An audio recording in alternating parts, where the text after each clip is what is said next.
It's official! Zen Habitats has just launched in the UK, so be among the first to check out our amazing Meridian enclosures, as you will see later in this video. They go together in just minutes. Go down into my description box to go and check out the new Zen Habitats UK website using my affiliate link. Thank you so much for helping to support my channel.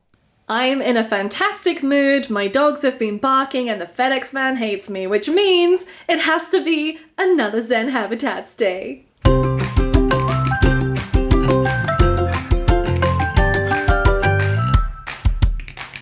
What's up creatures, it's Em and welcome back to my channel. If you're brand new here, welcome. My name's Em, I'm a former zookeeper and I am a digital animal educator. Today is a super exciting video because I'm unveiling a mystery gecko which is super rare and I've only seen one other YouTube video about them. To be completely honest, I thought I was buying a different species, and then stuff happened. So be sure to stay tuned for that. But before I can bring out this brand new, amazing, super rare gecko, we have to set up a brand new Zen Habitats Enclosure. Today's video is another really special video because I'm unveiling for you the new Meridian style enclosure. Now, behind me, I have a few different Zen Habitats, and back in the day, you had to put most of the Zen Habitats together with a rubber mallet. Not super difficult to do, but to make things super easy, Zen Habitats innovated again and they put together a collapsible enclosure which is super strong and sturdy and comes together in seconds with 8 screws. So that's what we're gonna do today. We're gonna put together that enclosure, set it up for this brand new mystery gecko, and then I will introduce you to this amazing gecko. I'm so excited. But first, the thing that's gonna take me the longest in assembling this enclosure is getting it out the box. So I'm gonna go and do that, and by the power of editing, I now have the pieces of my new Zen Habitat Meridian enclosure all ready to go. Now the beauty of the Meridians is that they come partially assembled. So these 3 panels are already attached. See? They're attached at the back over there. And all I have to do now is to put on the 2 sides, which are over here, and secure those in with 8 screws, which are down here in this pack, which is always provided, and then put on the doors. So let's do it. Working hard. Or hardly working. So here we are at the very back corner of the enclosure, and it's really important here that you notice one little thing, and that is that we have a sliding lock right here. Now this sliding lock obviously needs to lock into something. That would be your side panel, and this over here is one of your side panels. Be sure that the very back is this edge. You want the edge with this little section for your locking mechanism to slide into. The very front doesn't have it, so it's easy to tell which part is the front and which part is the back. The back being the one with the divot. Here I have one of the side panels. I'm making sure that the whole side is towards the back of the enclosure. We're just gonna lift this up, place this section right in here like this. Carefully bring it down, and that's one side done. And then of course, same story on this side. Lift up the enclosure, push this panel into place and drop it down. It's that simple. Sides are done, time to lock in the back. We have this locking mechanism which has to slide in over here, which I'm going to show you in a minute. But first of all, let's get these screws in place. So that was really quick and simple to put the enclosure together, which is the whole point of the Meridian. And I'm going to take 4 of the 8 screws and I'm going to place them into the holes at each corner of the Meridian enclosure. One in there, one in there, one in there, and one in there. Now these screws are really simple to get in. Now I'm not going to tighten them straight away because I just want to make sure that everything is completely aligned, which of course it will be, but I will always go around and tighten everything afterwards. I just think that that makes the most sense, just in case. And of course everything fits like a glove. So now I go in and I tighten everything. Now that I've tightened all of the screws in the top corner, remember I still have to do the bottom once I flip it over, I'm going to go around to the back and I'm going to bring this squishy thing with me because the next thing I have to do is to remember to slide these locking pieces into place. Now, if they're not completely aligned, you might have to push in or pull out just a little bit. And if, for example, you've done what I've done here to show you what I mean, you've pushed it in too far, you use this suction cup just to pull it out a little bit, just like that. And then you slide the lock into place. The top does lock, but also the bottom, so we want to also slide that into place as well. Shimming around to this side, we are not yet completely aligned, so I'm going to push that in a little bit. Nope. So I think therefore it has to come outwards a little bit. Place the squishy thing in place, pull out just a bit, and there we go, that's locked into place. Now I'm just going in and putting in and tightening the bottom screws all the way around. This is what's so great about this design. Do you see this absolutely tiny minuscule gap that nothing can get through? Well, we're gonna make that even tighter with my Allen key once it decides to behave. Watch that tiny gap with these awesome screws. Nothing is getting out through, not even the tiniest little cricket could get through that. Isn't that beautiful? My new gecko's meridian enclosure is almost complete, but first of all, what I want to do is choose which grommet I want over here at the back. I think I'm actually going to be putting her Arcadia lights on the inside of the enclosure. So I'm going to be using this flexible grommet, and that simply slots in right there, and that will not move. Of course, if I ever decide to shuffle my animals around and I feel like I need a bit of extra security to stop something like a crested gecko from getting out the back, then I can always use this grommet by popping out from the outside this flexible grommet and then just simply with this one plugging it in instead. So now let's think about the end purpose of this enclosure. The really great thing about all Zen Habitats enclosures is they come with different modifications. For example, if I just wanted to use some kind of Zen Habitats beardy mat as the substrate, this over here is the beardy mat, which is very, very wipeable, then I wouldn't necessarily want to use this substrate shield, but because I know I'm going to be using a very dense, thick mixture, almost like an ABG mix for this gecko, I am going to be utilizing the substrate shield so that when I open my enclosure doors, the substrate doesn't fall out. That's why this is included and we're going to use it. Honestly, taking off the wrapping from the acrylic is everybody's least favorite part of putting together any kind of Zen, myself included, and funnily enough it's probably going to take longer than actually putting together the actual enclosure, but it's like one of those things, you know, if we shipped them without, then if they got scratched people would be really upset. So we just take our time taking off the wrapping, we think Zen thoughts, and we plan our next purchases. I have taken all of the backing off of these pieces of acrylic, and what I have here is the substrate shield that I'm about to use, the two doors, and then over here this is a more flimsy piece that a lot of people I think accidentally throw away because they think it's just a surplus piece, but actually this is a humidity shield, and you can choose whether or not you want to place it on top of your enclosure like this,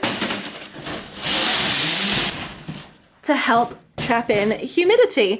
So every time you get a Zen habitat, be sure to put that aside, because even if you don't need it for your creature that you're setting your enclosure up for, you might want it at another point. So there it is. That is my little piece of humidity right there. So I am going to be using the humidity shield, so I've just gone ahead and put that in. But next up, I'm going to put in our substrate shield. Now, we've got the little nook over here as well as a nook on the other side.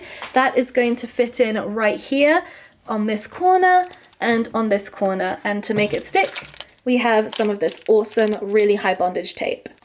Everybody has their own method for using the tape, but I like to make it really secure. So I secure it along the edge here, all the way across the side and up into the other side. And then when you're about ready to stick down your substrate shield, you just remove the red backing from the tape, put to the side, and that exposes the very, very sticky high bondage tape. Okay, you're inside the enclosure. I'm gonna add the substrate shield now.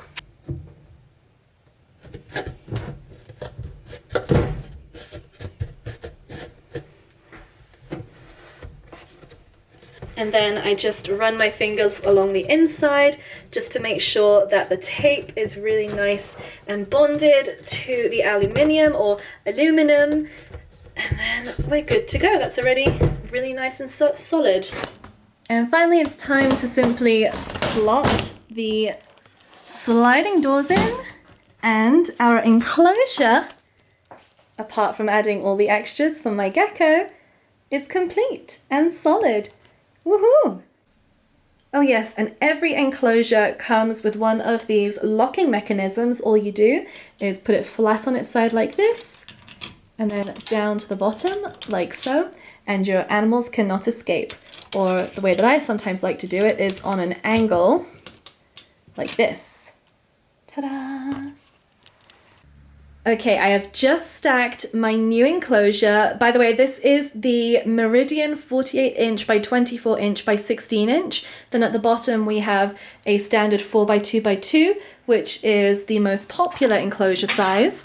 But as you can see, it fits perfectly on top of that enclosure, as well as the stacking spacer I have. The stacking spacer is really great for hiding any kind of wires that you don't necessarily want seen. And the first thing I'm going to do in this new enclosure is get the lights hooked up. That's my favorite thing to do, and that's going to help me see much more clearly all the different pieces of decor that I'm going to put in for our new gecko. The first thing we're going to install in this brand new enclosure is this light by Arcadia. This is the Jungle Dawn LED bar. Now, this species does not particularly like to have UV, but I do believe that every animal that has UV in the wild should be able to access it in captivity as well. We're only really just beginning to scratch the surface of what UV really means to reptiles, so as long as my new gecko has plenty of really dark places to hide, which she will do when I'm done putting this enclosure together, I'm very happy to have lots of UV in there as well in case she does want to bask.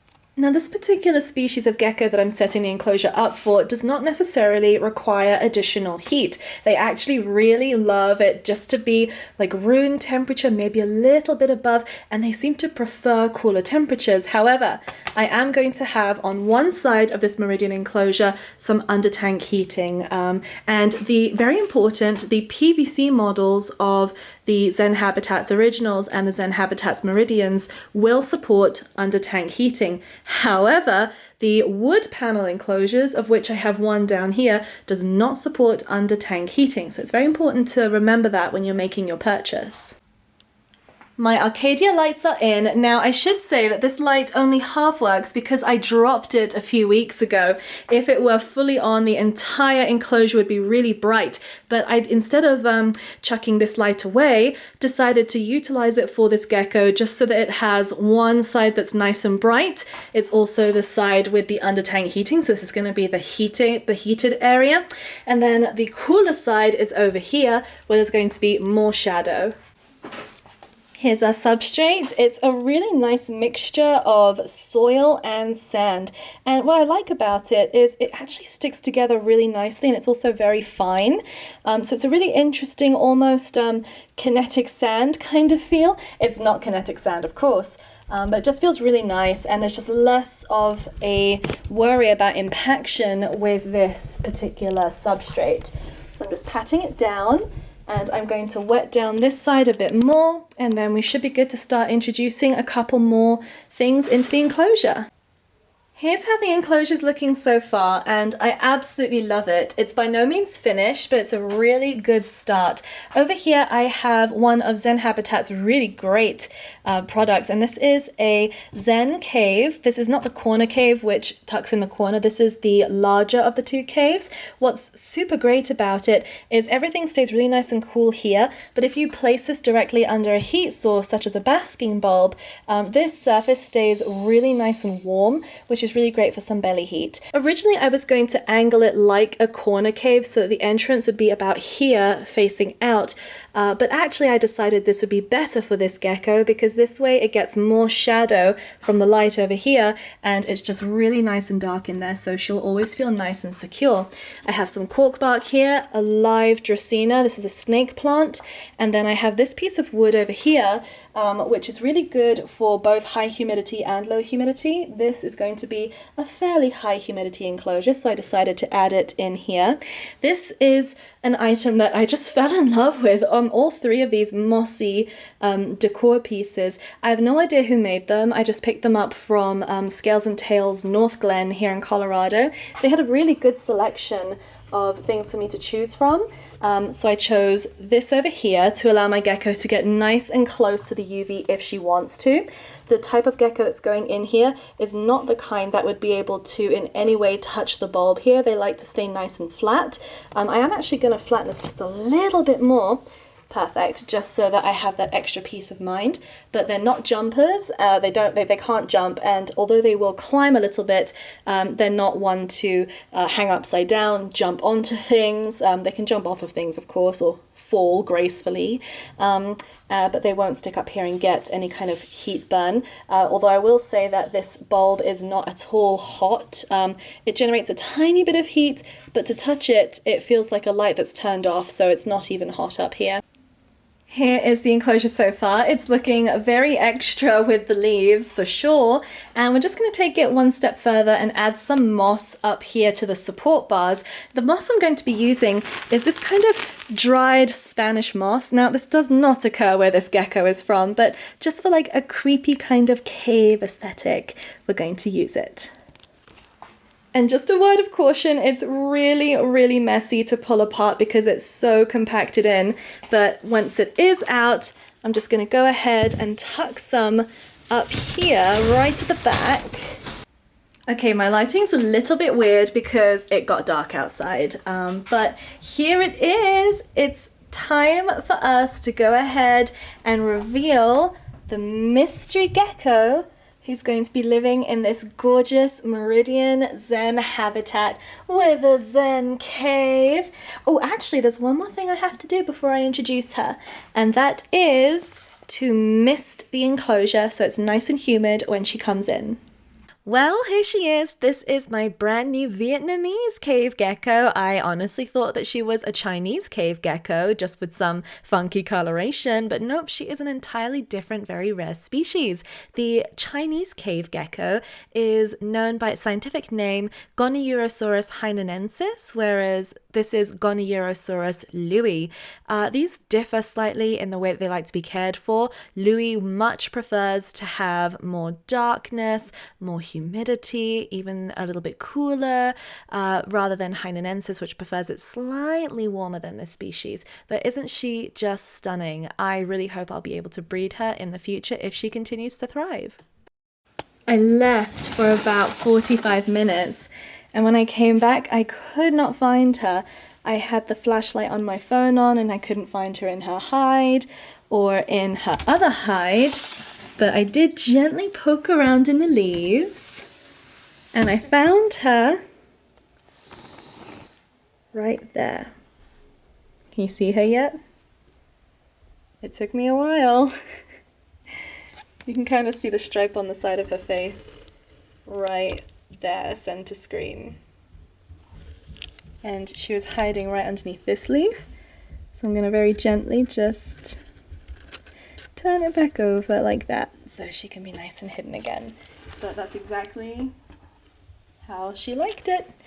So that's really good. You know, one of my favorite things is seeing my animals hide, and I feel like if you're doing your job right and giving your animal enough hiding spaces, they should be able to completely disappear.